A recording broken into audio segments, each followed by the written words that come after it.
I want to first ask you about 4400 because, of course, it's a reimagining of the original series on Yeah. USA Network. Had you even watched or heard of that series before landing this role? And then when you realized you did get the part, did you dive into the original series then, or did you kind of have a knowledge of it, I guess? Yeah, I actually never heard of the original series until like I got the audition, Mhm. and then after I booked it, I like went on Netflix because they're like showing all 4 seasons. So I Yeah, like did some yeah. research, try to see like some similarities between my character and maybe one of the others, because I know like usually with reboots, they usually have like some character that's similar to Mhm. a character that's on the reboot, I guess. So I looked for some things, and I saw there was this character named Maya, Yeah, yeah, this yeah. little girl, and was like, she seems a little similar to Hayden. So it actually helped me a lot because I took some things from her and try to like, for the OG fans to like, relate to. Yeah, honestly, I don't think. I mean, I had heard of the show before, but I had never seen it. And then when the announcement first came down, they were doing a reimagining, or whatever. I'm like, okay, maybe this is a good time to check it out, just in order to be able to compare the old version and the new version. But it's probably also exciting to have this new show, but also have a show that already has cult like fans already who were so into the show from years before. So what's that been like? Did you feel like any sort of excitement, but also like, okay, we're taking on something that's already been done before, or at least in name, even if it's only in name only, it still had been done before. So how did you feel about that as far as taking on the role? I was excited about it. Since they were so big, like after looking into it, like I saw that they really did have a lot of different fans, people that really loved the show and supported it. So I was like, okay, we'll already have, somewhat of a fan base. But of course, there's always that pressure, like with the reboot. Mm. Usually, we always say the second time is not the best time around or whatever. But that's Yeah. what I like so much about this show, is that, of course, it is a reboot, but it's so different than the original. It's so unique. The first one was unique, and so is this one. So I feel like we really stand out. Yeah, yeah. Yeah. And heading into the upcoming episode, like, what can you tell us about Hayden right now? Like, how would you describe his dynamic with the other refugees? We already see the things with him and Mildred, but kind of like his dynamic with all the rest of the characters and how that's sort of taking form in the episodes that we audience has already seen. Yeah, I feel like, when you first see Hayden, he's very, quiet and mysterious, and but I would say compared to the fifth episode, which premiered last night, or just even the sixth episode, he's starting to really build his foundation within the 4400, and become closer with everybody other than, Mildred. Mhm. And what's so exciting about this episode is that you really get to see the dynamic between, I would say, not every single 4400, but most of the 4400, and how, Yeah. he has to rely on them to help, one of his friends or two of his friends. Yeah. And out Yeah. of all of them, he kind of seems to be the one, I wouldn't say closed off, but the one that is having to do the most warming up to the idea of A, trusting people, but B, just even still just wrapping his head around everything that's going on. So I think that's something that's interesting about the upcoming episode, which seems to have the group working together more Yeah. than they have been in the past episodes. They kind of been splintered off and stuff, but it's more of that. But what else can you tease without giving away too much? What else can you tease about things that are coming in the sixth episode? Oh, there's a lot. I know with this sixth episode, you're gonna see a lot of Hayden's backstory, and why he doesn't trust people. Mm. When I first started the show, they gave me like a rundown of how the show would pan out with my character and my character's arc. And when we got to the sixth episode, stuff really started to make sense, in a sense of why, he, I guess in the sixth episode, you see Mildred, who's, I guess, the closest person to him within the 4400 and just in life in this current moment. And we go back to the 30s, and that shows, with him, his family was not the best to Mm. him, but his mom was really his is stable and kept him stable. And when something happens to her, he basically has nobody. And he's later, like, I mean, this is pretty much known, institutionalized for certain reasons, but he just has always, I guess, been looked at as an outcast. And you're gonna see why in this 6th episode. Yeah, for sure, Yeah. for sure. How has it felt? I don't know the word I'm looking for, not apocalyptic, but like this sort of like, I guess, fantasy type element that's going on in the 4400 with, Yeah. sort of this, not the end of the war for everyone else. So everyone else kept living, but for these characters, like their lives basically ended and they didn't even know it and like started back again. What's it been like taking on a role like this also during the pandemic where a lot of people have, we were cooped up for a long time, I mean, still cooped up to some degree. What's it been like as an actor taking on a role in that sort of material that's kind of in a similar vein to some extent? Yeah, it's cool. Even in the show, we don't necessarily just talk about it, but it's kind of known that we are still in the pandemic times, which I thought was really cool. Yeah. But with this show and this character is funny because as you said, we were all cooped up, and my character isn't the best with people in a sense. So it's like it's kind of like how I was during the pandemic, like with different people. Oh, you want to hang out? Nah, I'm okay. Yeah, yeah. So it's actually been kind of fun, but it's also helped in artistic way.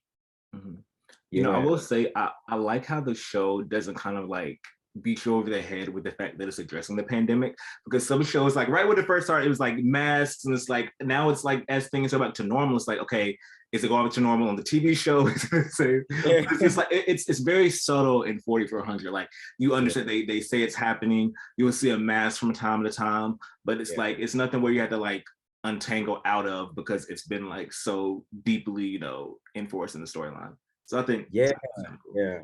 Yeah, no, exactly. Like I feel like with the show, there's different subjects that we do touch on, but it doesn't take away from the actual story we're trying to tell, which I love. Yeah. And knowing, some of the things that's going to continue to be discussed in the season and pan out as the episodes go on, what are some things you're excited for viewers to see as the season continues? There's so much. I mean, we're shooting episode 12 right now. We have about like one more episode to shoot, and there's a lot more action. I know I was watching the 5th episode for the first time with the rest of the cast yesterday, and you know how it ramps up. Like on the 5th episode, it's just gonna keep getting better. More powers are gonna be exposed. A lot more powers are gonna be exposed. A lot of secrets. People coming back even from the original 4400. Like we have so much going on. So Yeah. I'm very excited for people to see just the relationships between all the characters, because we really grow as a family throughout the season. Mm-hmm. That's Yeah. good to see, because it's interesting because I feel like that dynamic is kind of established because everyone is kind of to a certain degree kind of closed off from episode 1, episode 2. As the episodes go on, either they're forming like this coalition, not just because they all disappeared together, but also because they're actually working together now. Yeah. It's kind of all coming full circle, coming definitely full circle. Yeah. It's like at this point, it's like you really can't do anything but trust each other, because Mm-hmm.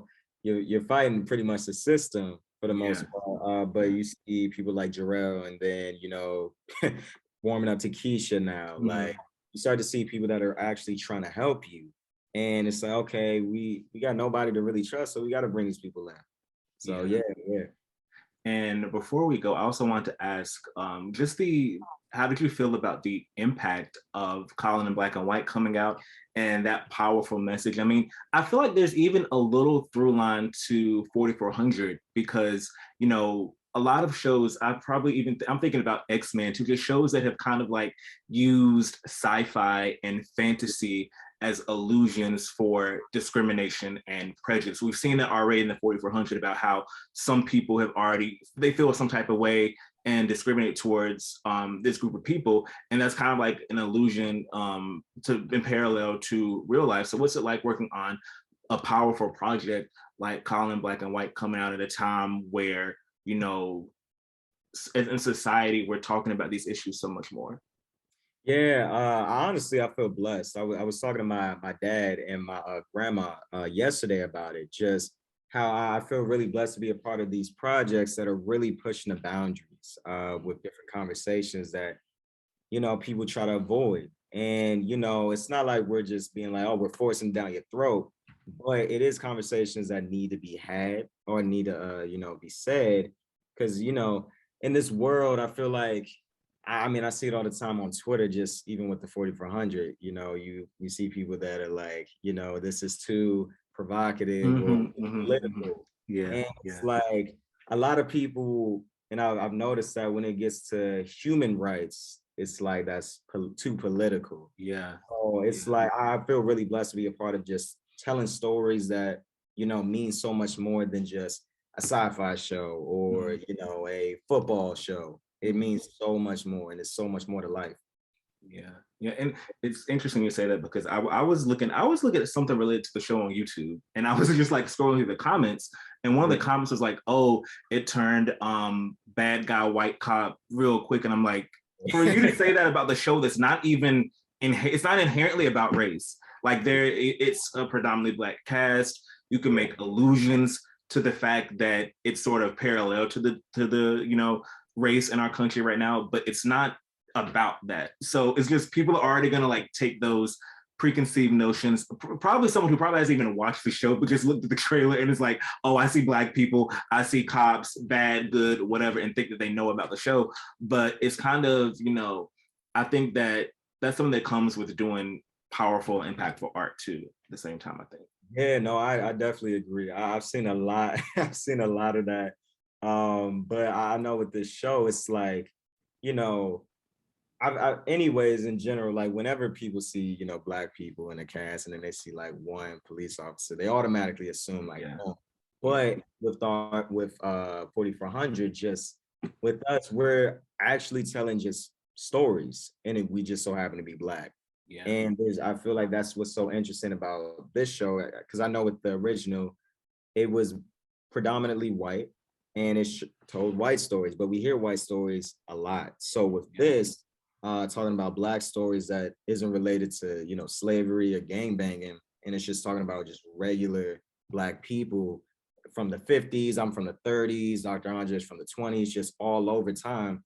I yeah. find that so interesting because we don't really learn about that stuff ever, especially in the TV industry and film industry. Not at all. And then it's also like when we do like so many, especially when you're thinking about period pieces, like you're saying your characters from the 30s and 50s, like it's Yeah, almost always tied exclusively to race, civil rights, Jim Crow, etc. But like your characters from like the 30s and up into episode 5, we haven't that's not a part of what we know about him. Like we know a lot of things about him that other than like what he went through during that period of time. So that's yeah, just like it's like showing that having diverse characters, diverse casting, but telling stories that aren't, hinging upon specifically about, oh, since these characters are in the 50s, we have to talk about this. No, it's a full-fledged story. And I think yeah. that's one thing that's important about the show as well, and your character, because yeah, I didn't even realize until I think maybe it was episode 4 or 5. Whenever you were like, "Oh yeah, I'm 90 something years old," I was like, Yeah. "Wow, he's that old? Is that Yeah, old?" no, I'm old. I'm real old. It's funny because in the sixth episode, you're really gonna see like the clothes that I wear. And I know we're shooting in Chicago and we shot in this like I guess it's like a museum or something that's like covered it. And it's really cool and it really definitely helped me get in the character when I saw the old sweaters and stuff Yeah, like that. And yeah.